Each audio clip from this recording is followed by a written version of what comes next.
What's up, guys? It's Toad back with you for Better Off Dead, the regular edition of Better Off Dead, Monday, June 16th. Thanks for everybody who hung out for the NFL season win total show last night. I did 2 hours, and I talked about all the NFL season win totals, gave out what I think are the best plays, give out an opinion, at least somewhat, on every single one of them. So you can go check that out if you missed it. It's a long autistic video. On the show yesterday, 1-1 with those MLB totals, which actually amounted to a net zero, actually, because the Toronto-Philadelphia one that lost was an even money play at under 7. So that one being the loss basically meant that the win on the other one was exactly the amount that was bet on that one. So it was a net of 0 on that, as the A's and Kansas City under in the first 5 hit. The under full game also hit in that one. For Toronto, Philadelphia, the under in the first 5 inning and full game did not hit. Barrios was just terrible. Wheeler did his job, although there was one unearned run that Toronto scored.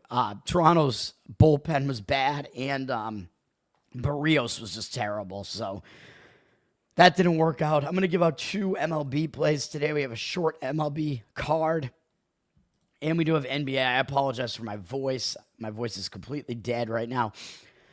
I don't even know why. Let's talk about NBA. NBA Finals Game 5 is now the Thunder evened up the series, and as we know, I actually have a bet on the Thunder series price that I got at -200, so they better get this thing done, man. They're in position to do so. And that's the only thing that I actually have money on right now, is, as I mentioned on the show, I'm not actually betting anything right now. I am giving out my opinions, though, and my plays. Game 5 here, of course, we're back in OKC. The Thunder are a 9.5-point favorite, which is pretty much where the number was in Game 1, so I think it's a fair number. 58% of tickets, 63% of cash coming into the Pacers. I'm not quite sure how to read into those numbers, to be honest, because I think the Thunder are the only way to look in this game. I'm not going to give out a play on this game, but I think that for the side, I think the Thunder are the only way to look here, man. I mean, the Thunder have been basically a dominant home team. Yes, they've lost 2 games at home throughout the entire playoffs, which is very few. One of them was Game 1 of this series, but remember what happened in Game 1, man. The Thunder had a double-digit lead all game. They completely dominated, and then they took their foot off the gas. They took their big men out. Indiana hit some just crazy 3-pointers to get back into that game at the end. Very much an outlier, in my opinion, even though I know, the Pacers are clutch, right, because they've overcome a bunch of late deficits, like more than any other team has in history. Sure, but I just don't think it's going to happen again, man. And then we saw the Thunder, as I expected, bounce back in Game 2, dominated that game at home as well, and that time they did not take their foot off the gas, and they just finished it off, which I think is probably more what to expect here, as that's more in line with what the Thunder have done at home throughout the playoffs, man. They're averaging their home wins, if you don't look at the 2 losses they have at home, just the I think they have 9 home wins throughout the playoffs right now, the Thunder. They've won those games by an average of I think like 24 points or something like that, which actually went down with Game 2, because Game 2 they only won by 16 or whatever, which of course would still cover this number. And if you look at the Thunder, their wins at home in the playoffs, they have covered this number, I think, in every single one of them except maybe 1. So that's also a good sign for the Thunder here. And at home in this series so far, the Thunder have led for all but about 40 seconds of game time. The Pacers only led for I think like 0.3 seconds in the first game. And the Pacers only led for like, I think, some early moments in the second game that amount to like 40-something seconds total that the Pacers have led in the games in Oklahoma City's building. Oklahoma City is very good at home.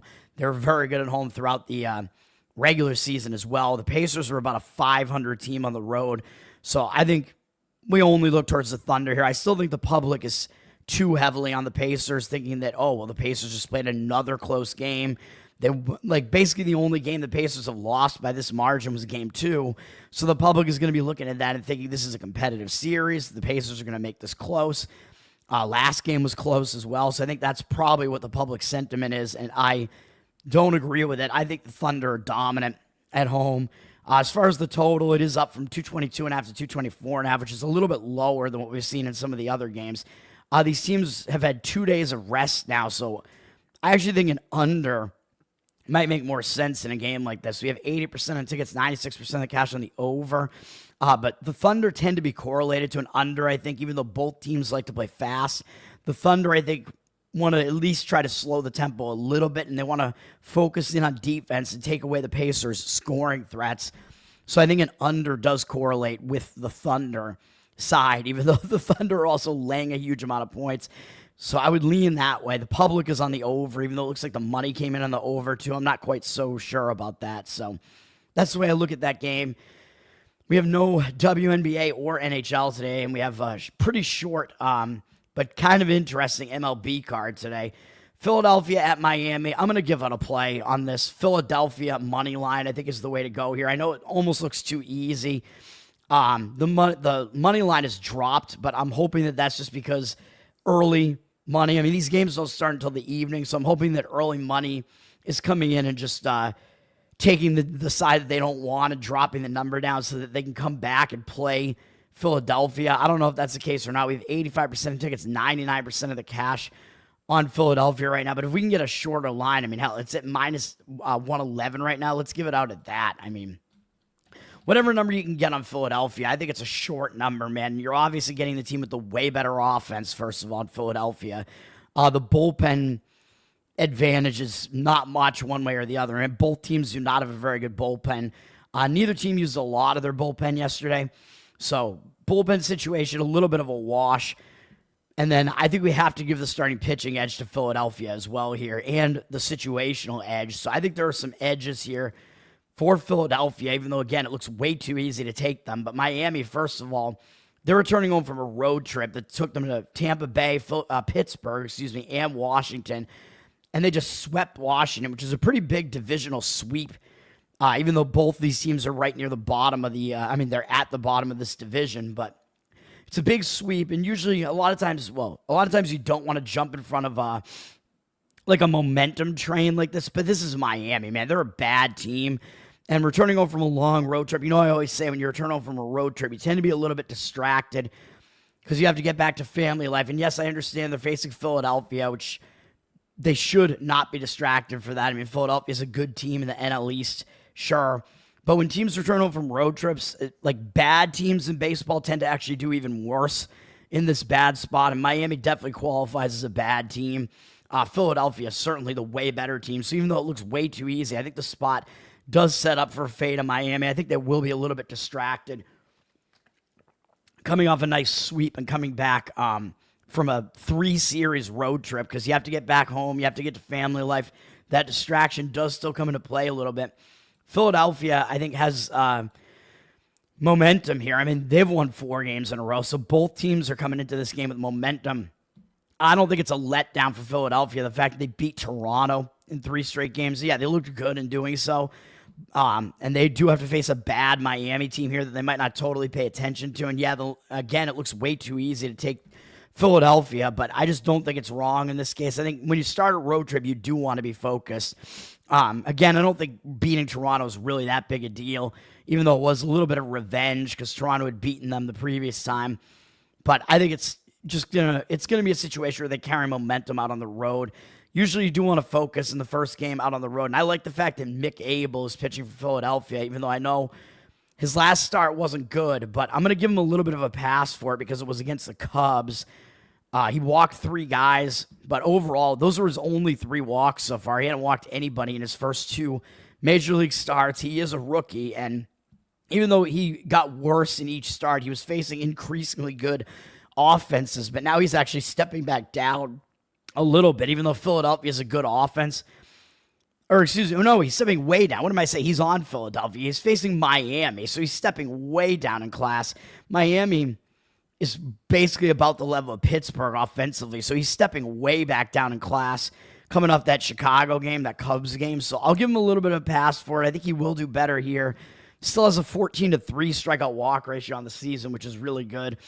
2.35 ERA, 1.11 whip. All that's good. 1.69 ERA on the road, although that's only one start against Toronto, but still good.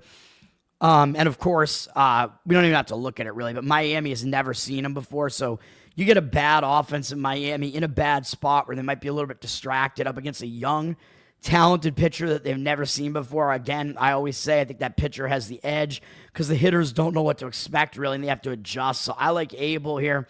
He's up against Sandy Alcantara, and even though Mick Abel did have a bad start in his last start, Alcantara actually had a good start in his last start.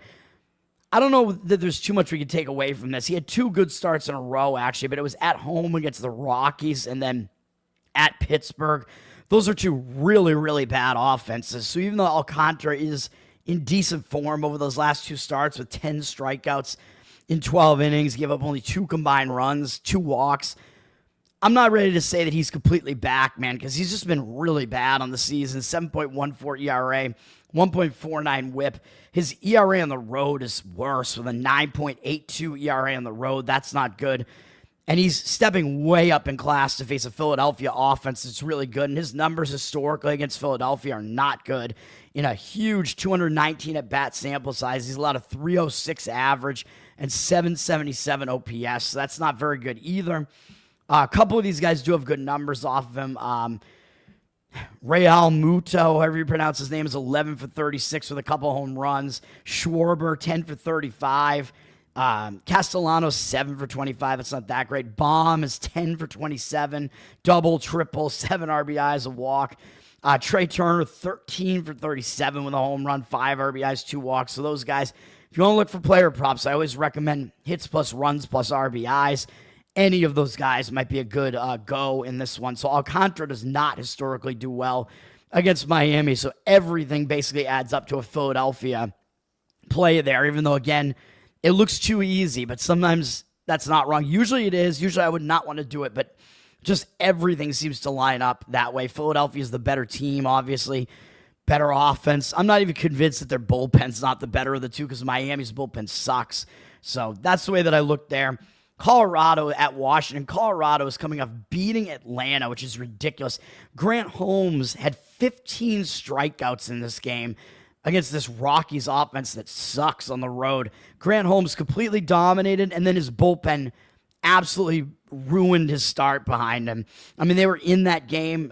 His offense did nothing for him, and his bullpen completely trashed him as well, which is ridiculous. The Rockies won 10-1. Despite going up against a 15 strikeout Holmes performance, which is insane. I don't think the Rockies are in a good spot coming into this one, man. They beat the Braves 10-1. It's a big win. They used some of their bullpen in Colorado, not a good bullpen. Washington is staying at home and just got totally embarrassed by Miami. I mean, that's an ugly sweep at the hands of Miami. I mean, they do not want that. Miami almost has caught up to them. You can give them a break for getting swept by the Mets. The Mets are good. Texas been playing fairly well as well, so those losses aren't as bad. This Miami loss, that sweep is very, very embarrassing. And it was getting swept at home, too, which is even more embarrassing. They've lost 8 games in a row, I believe. So, yeah, they're on a really bad streak right now, but I think Washington has got to be the way to look here with Colorado in a letdown spot. I think Washington's going to be a bit pissed off. Colorado is traveling while Washington is not. Palmquist is pitching for Colorado. He's a rookie, but he has not really done anything great here. 7.77 ERA, 1.82 whip, really bad numbers. Slightly better on the road away from Coors. 7.24 ERA, still very bad.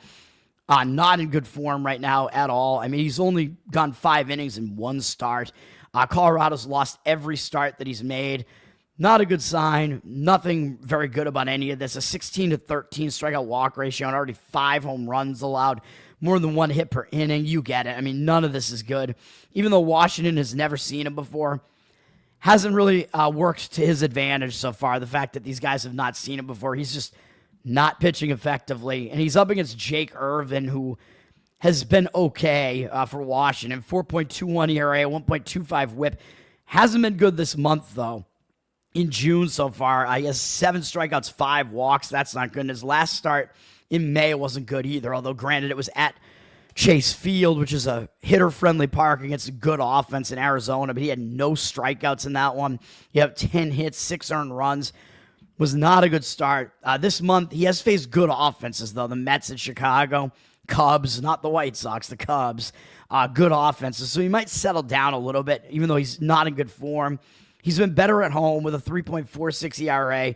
He's stepping way down in class to face this awful Colorado offense here. After a very unlikely offensive outburst late against the bullpen yesterday. But, of course, it could happen again because Washington's bullpen is also really, really bad. But Irvin's numbers against Colorado very good. In 42 at-bats, a 15-2 strikeout walk ratio, 190 average, and 656 OPS because he has allowed 3 home runs to them. But that's still a pretty low OPS, so Irvin definitely has the upper hand in the starting pitching matchup here. I mean, of course, you're paying a huge price. As bad as Washington is, you're still having to lay a massive price because Colorado is that bad. I think that probably if you do want to play this game, Washington does make sense. They're up from minus 195 to minus 199. 54% of tickets, 84% of the cash coming in on Washington. You could lay like the run line on it, even though I know a run line is a little bit difficult because you need them to win at home by more than 1.5 runs, although we'll talk about the run line situation in a minute because I am going to do that in one of the games that I have today. The other game besides Philadelphia, and if you know how I handicap, you might already know what it is. But yeah, because it's a little bit iffy just because your home team doesn't get the final at bat. If they're already ahead, they don't get to bat in the 9th inning and try to pad that lead, but still, I think if you're going to play this game, I think you got to lay the run line with Washington or do it in the first 5 innings if you don't want to deal with their bullpen. But Colorado's bullpen is probably even worse than Washington's maybe at this point. So, well, I don't know if that's possible. Washington's is probably the worst in baseball, actually. But still, both bad bullpens. So, I don't know if it's necessary to take the bullpens out of the equation here if you do like Washington. But first 5 inning run line laying, whatever the run line is there might also make sense there, but you might have to lay like one run or more on that. Andrew, what's up, man? Yes, thank you, sir. I am alive for the moment. But yeah, I mean, situationally, it looks like a spot for Washington. Jake Irvin has the upper hand in the starting pitching matchup, so there you go. They are the Yankees playing Anaheim. Yankees, of course, are returning home from a road trip where they swept Kansas City and then they got swept in Boston. And now they're returning home. And if you want to see my thoughts on the Devers trade, go watch my NFL season win totals. I talked about it right at the top of the show in that video last night. I think the public is wrong. I think it's addition by subtraction. I think the Devers trade is good. I think it'll free up the Red Sox to do something else with their money. He's not a team player. Basically refuses or at least complains a lot about doing what the team wants him to do. All he is a bat, basically. He can't field. He's a terrible fielder. I don't think he's a clubhouse leader. So, see ya. I don't hate it. Everybody else seems to hate it. I'm a contrarian, so I don't hate it. But anyway, back to this. Red Sox swept the Yankees. Crazy that the Red Sox are 5-1 against the Yankees so far. Red Sox certainly not the better of the two teams, although the Red Sox may be a little bit better than their record would suggest. Yankees returning home from that. They're returning home from a big series, man, although at least for them and the Red Sox, it wasn't a night game last night because the Dodgers and Giants got the night game last night. So Yankees-Red Sox played during the day, but still a return home spot coming off a series against your arch rival, and you're playing a bad Anaheim team. It's not really a great focus spot for the Yankees here. Anaheim is coming in. I think they just played they played Baltimore, so Anaheim's already on the East Coast as well. They just got swept by Baltimore and got drilled 11-2 yesterday. So Anaheim might be a little bit more up for this game. They didn't use a lot of their bullpen yesterday. Anaheim's bullpen is really bad, but they didn't use a lot of it yesterday. So coming in off of that, getting swept, both teams got swept. But I think it is probably more of a distraction spot for the Yankees here. So I actually would lean to taking Anaheim probably on the run line or something to keep this game close. Soriano is pitching for the Angels. Jose Soriano, 3.86 ERA. Pretty good ERA, but a 1.5 whip is awful. So, yeah, he's been putting a lot of guys on base, but his last start, he struck out 12. Granted, it was at home against the A's, but that's still an impressive outing. 7 innings, 1 run, 2 hits, 12-2 strikeout walk ratio. So maybe Soriano is kind of coming into form a little bit here. It's hard to say, although, of course, he's stepping way up in class to face the Yankees offense. So we'll see how well he really does here. He has been better on the road with a 3.19 road ERA. So that's a decent sign. And up against the Yankees, they only have 8 at-bats against them. They have 1 hit, no extra base hits, no walks, and 3 strikeouts. So he actually has done well against them in a very small sample size. 125 average, 250 OPS. So Soriano might actually do okay here. I mean, coming off a good start, Yankees are fairly unfamiliar with him. So Anaheim might even actually debatably have the edge in the starting pitching up against Clark Schmidt, who's been mediocre. 3.6 ERA, pretty good. 1.24 WHIP is a bit high. He did have a 6-inning 2-hit shutout against Kansas City last time up, but Kansas City very weak offensively. He did have 7 strikeouts in that one, 3 walks though, so he did walk some guys. He's in pretty decent form though. The 15-4 strikeout walk ratio over the last 2 starts, but he did just face Anaheim on May 28th, and yes, he did well. He shut them out for 6 innings. But when Anaheim just saw him, they might actually do a little bit better this time out. When a team just saw a pitcher, they tend to adjust and do better the next time out. And Soriano did not face the Yankees in that same series, so Schmidt might be at a little bit of a disadvantage for that reason as well. He has been a little bit better at home, but his splits aren't very significant, home versus road. And Schmidt up against Anaheim, what are his numbers? Not a very good offense, but actually, even including his last start, his numbers aren't terrific against them in 29 at-bats. 276 average, 667 OPS is okay because he has only allowed 2 doubles and no other extra base hits and only 2 walks, but his numbers aren't that good against them. So all that being said, plus, you're always paying a tax for the Yankees. I think probably looking at Anaheim on the run line, like plus 1.5 runs might be the way to look at this game. I just think there might be some value in that number given the spot and given that I think the starting pitching is not really that much of an advantage one way or the other. But Anaheim does have a really, really bad bullpen. So if you want to look towards Anaheim in the first 5 innings, maybe on a run line or something, that might make more sense. Yankees down from -200 to -186. 67% of tickets, 81% of the cash on them, but it does look like the line is moving against them, and you're always basically paying too much of a price with the Yankees, so I would not want to do it. Baltimore at Tampa.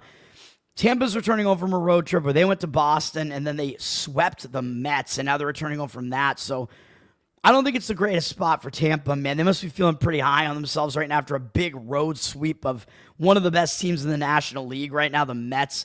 They might be feeling pretty high about themselves, and now they're coming back home to face the team that's at the bottom of the AL East, the Baltimore Orioles. Might not be a spot where Tampa's going to be totally focused, man.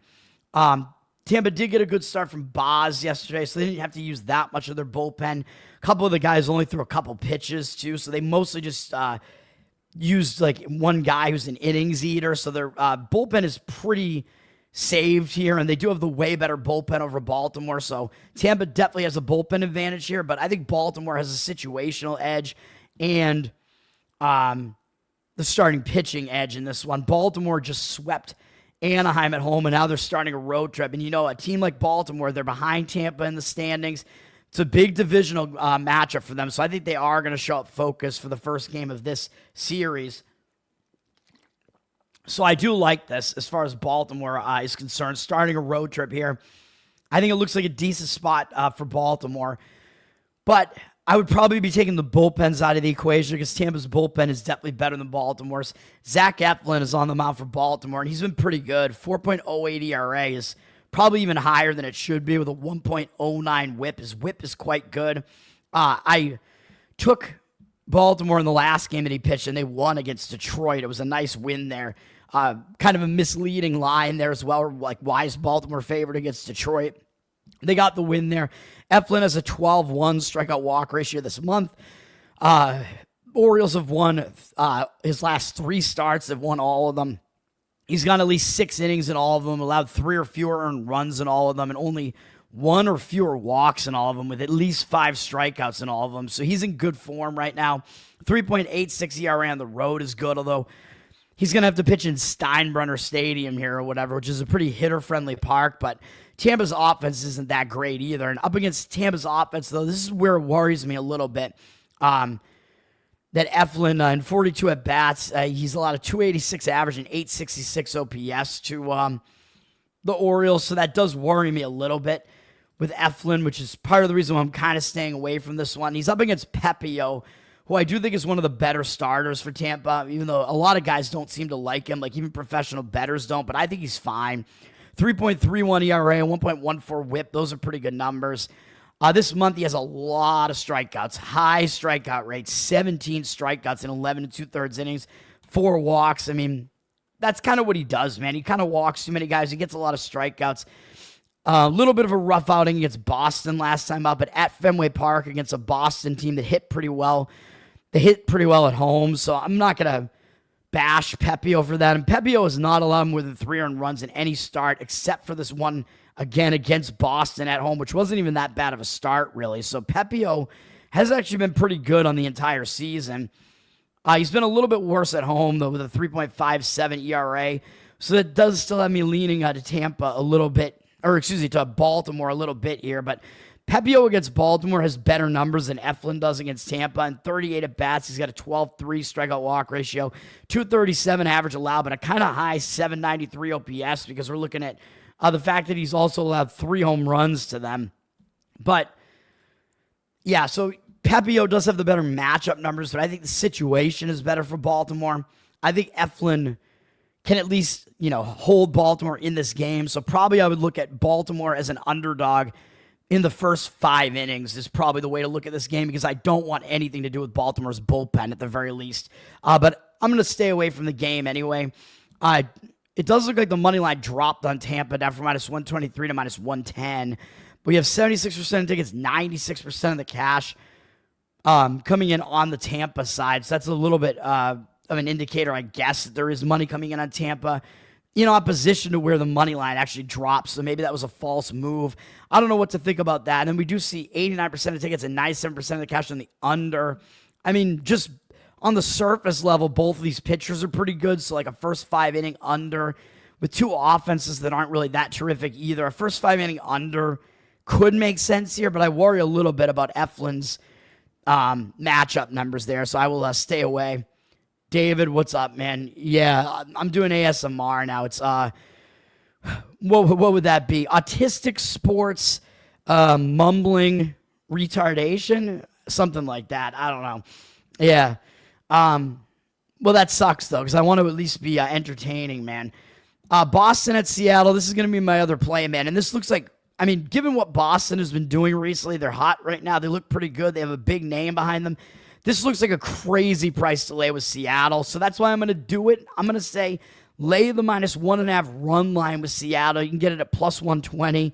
The line is kind of in this weird area where I don't think splitting the bet makes sense because you're putting too much money at risk just for betting one game. If you put half on the run line and half on the money line. The money line, if you want to do it, okay, but it's like minus 180 something, so a little bit too steep there. You could go to a minus 1 run line, though, so actually, maybe I would do that. Let me see. What's the minus 1 run line look like? We could go to DraftKings here. Let me see here. DraftKings MLB. Oh, I'm in the wrong tab. Yeah, whatever. Minus 1 run line is at, let me see, alternate run line, Seattle. It's at minus 1, minus 137. Yeah, let's do it that way. Yeah. We'll go with Seattle minus 1 at minus 137. That's a cheap enough price. We'll go with that. And then if they win by 1, it'll push. So you won't lose the bet that way. So it's a little bit more, you're putting a little bit more money at stake, but it's really kind of limiting the risk a little bit more. But this is a bad spot for Boston. You know what I'm going to say here. The Red Sox just swept the Yankees, man. Come on. They've had 2 divisional wins in a row. They beat 3 because they beat the Yankees the series before that too. They're on fire right now. And even though, yes, I know people are bashing them for this Devers trade here, Devers obviously no longer going to be in their lineup, of course. They are starting a road trip. So a lot of times you start a road trip, you do tend to be focused to start the road trip, especially when you have momentum. But I think this is a letdown spot, man. You just swept the New York Yankees in front of your home crowd, and now you're flying all the way to the Pacific Coast, and you have to play a late game, which that could fuck with your biological clock too, man, when you have to go from East Coast to West Coast with no time off, no time to adjust to that time zone difference. For an East Coast team having to play this late night game out west like that, in a big spot like this, in a big letdown spot with almost no time to adjust to the 3 time zone difference, that's not good, man. You're going to be playing like after midnight based on your biological clock, so I think that's going to fuck with the Red Sox as well, so I do not like the spot for the Red Sox at all. Seattle, they're staying at home, so they have a huge rest edge, which that is being factored into the line. That's part of the reason why Seattle is a big favorite here, but I think it's worth it. Seattle has a better bullpen as well. I mean, the Red Sox bullpen is very mediocre. Seattle really saved a lot of their bullpen, too, because Hancock actually had a really nice start yesterday against Cleveland. So Seattle looking pretty good here, and I think Seattle has the better starting pitcher as well. Giolito for the Red Sox. Yeah, he put in a good start last time out, but he hasn't been very good at all. 5.45 ERA, 1.54 whip. I don't like it. And how good was his start, really? I mean, yeah, the Red Sox have won his last 3 starts and won 5 of his last 6. He was facing some pretty weak offenses for the most part, though. The Seattle's not a great offense either, but I don't trust Giolito at all, man, because even with that start, he still had 3 walks in that start compared to 4 strikeouts. So his strikeout-walk ratio is bad this month. He only had 1 strikeout in the start before that. 5.4 strikeout-walk ratio, 8.22 ERA this month. I don't trust him at all. His ERA has been better on the road, though, with a 2.6 road ERA, so his splits look good. But it's a small sample size, and if you go look at his numbers against Seattle, I don't believe that they're that good. In 88 at-bats, 25 to 15 strikeout-walk ratio is really bad, although Polanco has 8 of those walks. But still, that's not a good ratio. 261 average is fairly low, but he's allowed 3 home runs, a triple, 5 doubles, so they've hit him hard. He has an 812 OPS allowed to them, so his numbers haven't been that great against Seattle, and he's up against Logan Gilbert, who has been out for a while now. He was pitching really well this season before he got hurt. 2.37 ERA, 0.79 whip. He made 6 starts before he got injured, and he was no-hitting Miami when he got pulled from that game, I think with his injury. And he is now making his return. He did not allow more than 3 earned runs in any start this entire season, and that was a 10 strikeout performance against Detroit. He wasn't going deep into a lot of these starts, which is a little bit of a concern, but Seattle did win 4 of his 6. And basically the only reason they lost the start, his start against Miami, was because he got pulled from that start. I think he would have, they would have had a much better chance to win that game, obviously, if he stayed in that game, because they didn't expect to have to use the bullpen like that. He's been even better at home this year with a 2.1 ERA. Looking at his career stats, 3.55 ERA throughout his entire career. Been pitching with Seattle since 2021 and a 1.05 whip and a pretty good 4.8 strikeout walk ratio, which actually increased year to year. So it almost looks like he hasn't even peaked yet with these pitchers, you know, kind of like racehorses where you're looking start to start, but also season to season. Like maybe this guy hasn't even peaked yet. So a lot of things to like about Logan Gilbert, man. And I know a lot of times you don't want to play a guy that's been, you know, out and hasn't pitched for almost 2 months. But he's been making rehab starts. He's a really good pitcher, so I think he is going to bounce back. He is going to pitch well here, in my opinion. The only issue is I still like this play, so I'm still going to do it. The only problem is he does not have good numbers against the Red Sox. In 26 at-bats, 5-3 strikeout walk ratio, 385 average, allowed him 1,141 OPS. But I'm still willing to suck it up because I think this is such a bad situation for the Red Sox, and I'm willing to just do it anyway. I mean, this is a small sample size, and Connor Wong is one of the guys that hits him out 3 for 4, but are you really worried about Wong hitting this guy? I mean, look at what the fuck is Wong doing this year. 145 average and 0 RBIs. Are you really worried about this guy hitting him? I don't think so. No. I'm going to go with Logan Gilbert in this one. It's a very bad spot for the Red Sox. Seattle is the right side here. And if we look at the market read, it looks like there are some strong indicators on the Seattle side. They're up from minus 165 to minus 185. So we did miss the best numbers on this, unfortunately.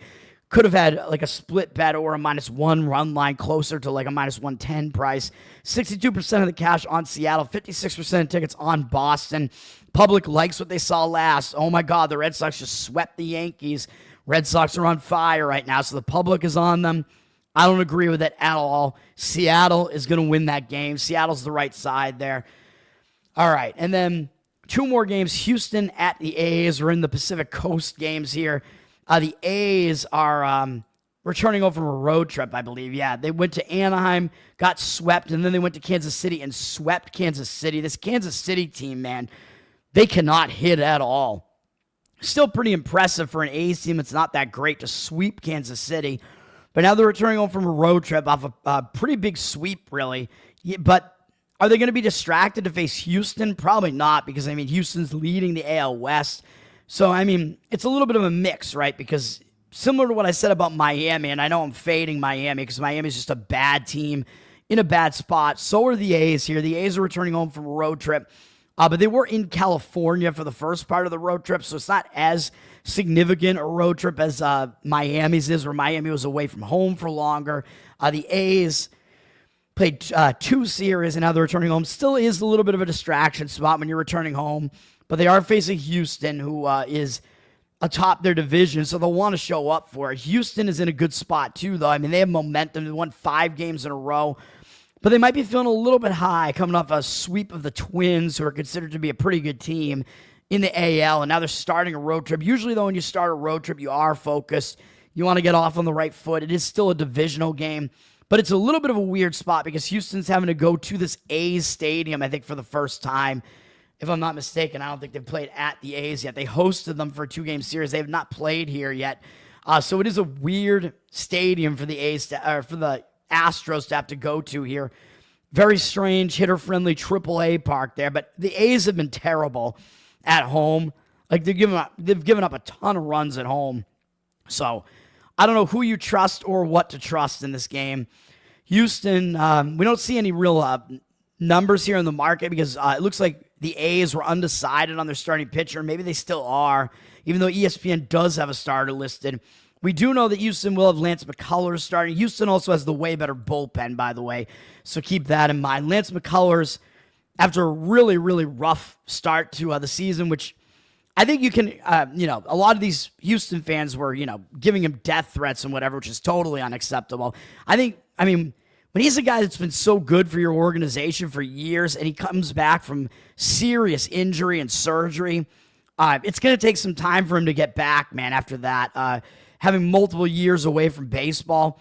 But he started to pitch really well. He had 2 great starts in a row. One was against this A's team, so the A's are very familiar with him now, though, because the A's just saw him. So that might be a little bit of an extra edge to the A's bats this time. But maybe McCullers just has the upper hand against them because he dominated them with 12 strikeouts in that game. Also dominated Pittsburgh. Those offenses are not good, but he actually struggled against a bad White Sox lineup for whatever reason.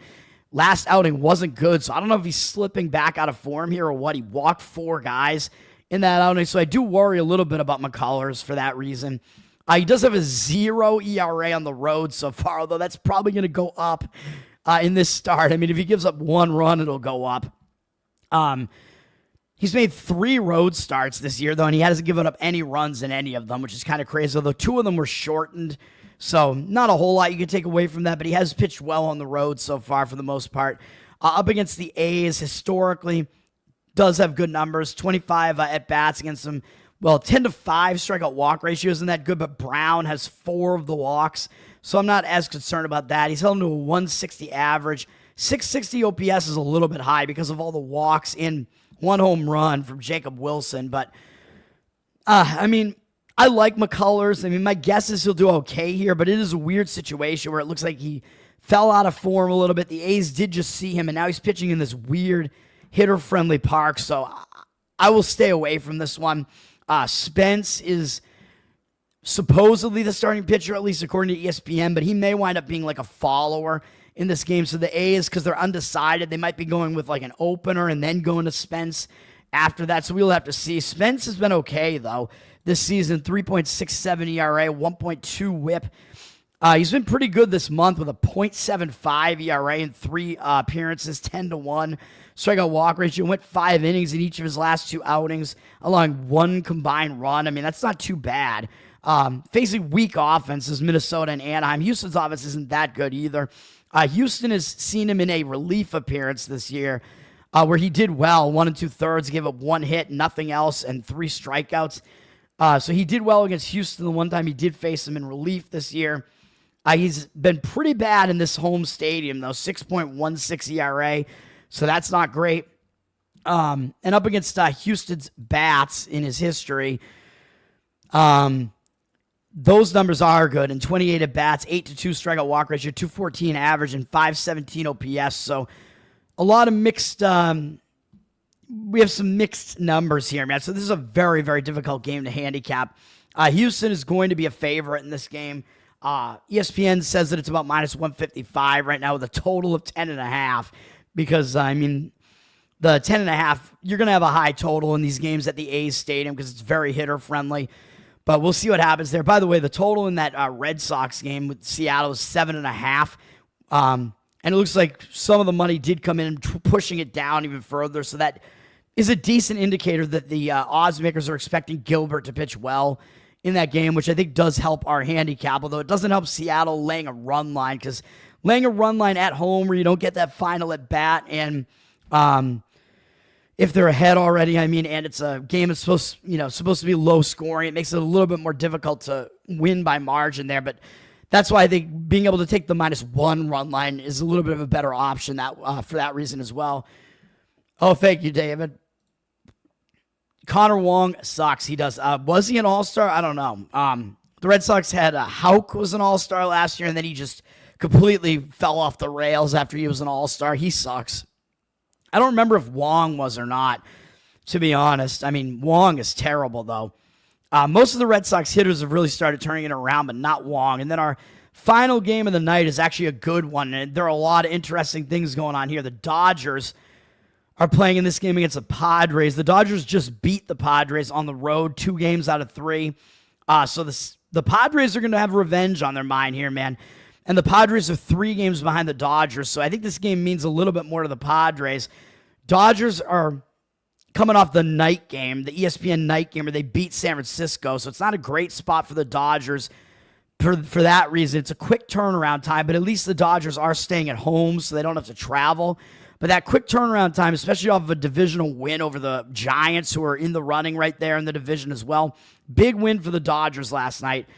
Still, facing San Diego is a big series as well, but still, I think it's the spot's a little bit worse for the Dodgers. San Diego does have to travel, but they're only coming in from Arizona, so it's not a huge travel spot there. And they busted their losing momentum, and they're facing the Dodgers, so you know they're going to be focused after losing the Dodgers before the Arizona series. They lost the Arizona series. They got back on track with a win yesterday, which I actually thought they were going to lose yesterday when I handicapped that. So that breaks their losing momentum. It gives them some positive momentum coming into this game against the Dodgers. So that's all good. Dylan Cease is pitching for San Diego, and I like Cease. He had a really good season last year, but he's been really kind of a roller coaster this year. 4.28 ERA, 1.3 whip. Those numbers are not that good. He's coming off a 7-inning shutout against the Dodgers, which, again, that means the Dodgers just saw him. So the Dodgers might have a little bit of an edge here because they just saw Cease in his last start, so they get to face him again right away. And he had a 7-inning shutout in that game, 3 hits allowed, which is good, but he also walked 5 guys, and he struck out 11. So Cease was throwing really hard, and he was missing the zone a lot. I mean, that is too many walks. I mean, he's been crazy this month in those 2 starts. 18-8 strikeout walk ratio in 12 innings. That walk rate is unbelievably high, and the strikeout rate is also really high. And he's only allowed 3 runs over those 12 innings. But, I mean, Cease, yeah, again, he's pitching okay, but, I mean, that's kind of crazy. Of course, he only had 1 bad start, which was at that A's, stadium. That was his really bad start. I mean, I'll give him a pass for that because it's a bad stadium, but he has had some starts where he's just been way too inefficient with his pitches and doesn't even go 5 innings. So he's got to do something, man. He's got to be more efficient. He's got to stop walking as many guys. So those have been his issues so far this year. He's Much worse on the road with a 5.65 road ERA compared to 3 at home in a pitcher-friendly park in San Diego. So some of these things don't look that great for Cease. And up against the Dodgers, who just saw him, even though he did well in that start, his numbers are a mixed bag against them in a big 136 at-bat sample size, 49-14 strikeout walk ratio, 257 average, and 760 OPS. That OPS is a little bit high. He's allowed 5 home runs. If you want to go for the guys that really hit him well, Enrique Hernandez is 6 for 14 off him with a home run, and Ohtani is 7 for 22 with 3 home runs and 8 RBIs and 2 walks. Conforto is also 5 for 15 with 3 doubles, 2 walks. So those 3 guys do well against him. Oh, and Freeman, 6 for 13 with a couple RBIs and a walk. But speaking of Ohtani, this is where we get a little bit bizarre, man, because Ohtani is pitching this game. Ohtani is going to make the start here, and he has not pitched since 2023. He has not made a start with the Dodgers since they acquired him. He's only been an offensive player for them. He's turning back into Babe Ruth, man. So we have to figure out what the hell is going to happen here. Is he even going to hit, or is he just going to pitch? Is he going to be in the lineup? I mean, it seems like he will be, right? Because even though everybody has the DH now, you are allowed to have the pitcher in your lineup. So I would assume that he's probably going to hit as well as pitch today. It'll be interesting to watch, man. It's going to be a fun game to watch, I think. And his pitching was pretty good, man, when he was pitching between 2018 and 2023. 3.01 career ERA and 1.08 career whip. That's pretty good. 3.5 strikeout walk ratio is okay. I mean, he had a pretty high strikeout rate. Just his walk rate was also high. So he's a fairly hard thrower, it looks like. Gets a lot of strikeouts, but a lot of walks as well. What I hate about ESPN, though, is that they have him, like, if you look at his splits and you look at his batter versus pitcher, like, those are all tuned for him being a hitter and not a pitcher. So you can't go look at his stats and be like, oh, he has these pitching stats against San Diego. But here's the thing, man. I bet San Diego has never faced him as a pitcher, or if they have, it's very few at-bats, because Ohtani hasn't pitched in 2 years. He hasn't pitched since he's joined the Dodgers in the National League. So San Diego, if they have any at-bats against Ohtani, they're very few. So Ohtani might actually have a little bit of an edge pitching against San Diego because they haven't seen him before. So it's going to be really difficult to gauge what's going to happen with Ohtani here, man. Like, how is he going to be as a pitcher after not pitching ever for the Dodgers before in a game and not pitching for 2 years? Is he going to be good, or is he not going to be good? That remains to be seen, man. I don't know if he was making like rehab starts, or, I mean, he has nothing to rehab really. Like, he's just, because of the nature of his injury, he was able to hit and he just wasn't able to pitch. But has he been making like actual starts? Like, they didn't send him down to the minors to make starts when they've had him in the lineup every day. So this is a very strange situation where there's like almost no precedent for this. So I don't know what's going to happen. He might be rusty and he might not pitch well, or he might pitch well because San Diego doesn't know what he's going to be throwing at them. So this is a very, very strange game. I don't know how to handicap it at all. It looks like the money has come in on the Dodgers a bit, up from minus 143 to minus 151. 67% of tickets, 77% of the cash coming in on them. The reason for that, I think, is probably just because Cease has struggled on the road. The Dodgers did just see him, and his numbers aren't particularly great against the Dodgers. The total looks like it's getting some money on the under, even though we do see the total at 9, which is a pretty high total. So the odds makers not really thinking that Cease and Ohtani are going to do that well, but they also know that both teams have good bats. Both teams have good offenses. Dodgers have an okay bullpen, and San Diego has a pretty good bullpen, and the bullpen rest scenario is, I think, okay in this game, although, again, the Dodgers did just play it last night, so the rest scenario for their bats might not be that great. Although, yeah, I mean, I don't even know. I don't know what else to say about that, but we have 67% of tickets, 87% of the cash coming in on the under.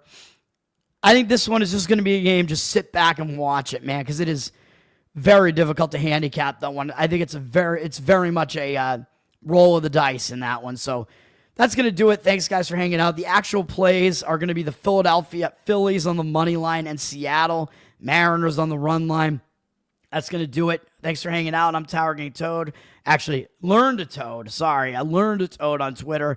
Don't know what's going to happen with the Tower Gang podcast. Patreon.com/Tower Gang is still up if you want to get the bonus content and still be in a Telegram with some of us. That is still available. GiveSendGo.com/Tower Gang Toad is still out there if you want to support my fundraiser, which I'll probably shut down maybe before or after I go to Bro Grove, because I will be at Bohemian Grove. Now you can get tickets for that still, I think, which is upcoming at the end of this week into the weekend, 19th and 20th, I think, or 20th and 21st. Is that right? 20th and 21st, I think, whatever it is. Yeah, you too, David. Everybody have a good day today. Happy Monday. Yeah, I think that's it for me. Let's have a good one. Let's kick off the week right, man. Peace.